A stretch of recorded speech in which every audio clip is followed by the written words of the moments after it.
Oui, Monsieur le Président, mes chers collègues, quelques mots à l'issue du débat qui s'engage pour dire que, effectivement, la situation dont on parle aujourd'hui est une situation d'ampleur complexe et qu'on ne peut pas caricaturer, ou alors vraiment on ne serait pas à la hauteur des missions qu'on a accepté d'assumer.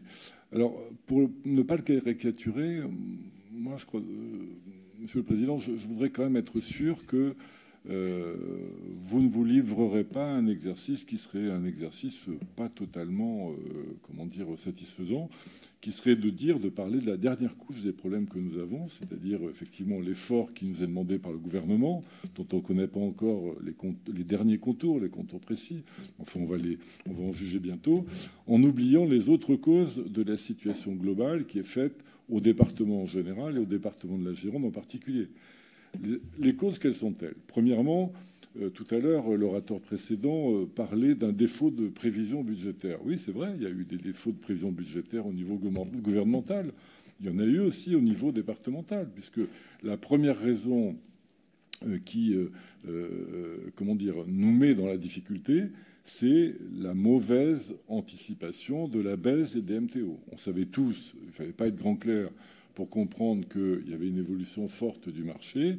Il y a une baisse des MTO drastique que nous avons nous-mêmes mal évaluée. Quand je dis nous-mêmes, je parle département globalement. Deuxièmement, il y a l'activité. L'activité n'est pas à la hauteur voulue, vous l'avez dit vous-même, et je suis tout à fait d'accord avec vous. Et donc, on a des recettes de TVA qui ne sont pas là. Et enfin, troisièmement, il y a les mesures d'effort que va nous demander le gouvernement, que le gouvernement demande à tous, et notamment aux collectivités locales.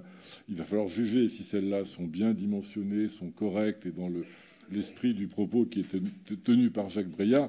Ce n'est pas anormal de demander à tous de se mobiliser pour une situation grave et inquiétante pour le pays, mais il faut que ce soit proportionné.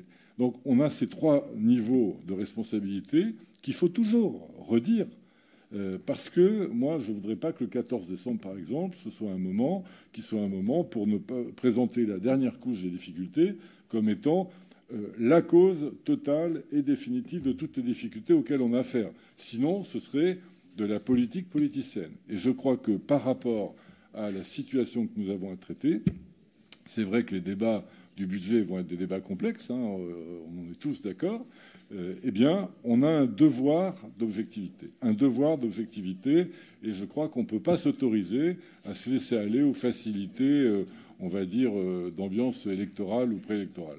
Donc il faut vraiment tenir ça, et sous cette réserve-là, je pense qu'on peut avoir un dialogue utile.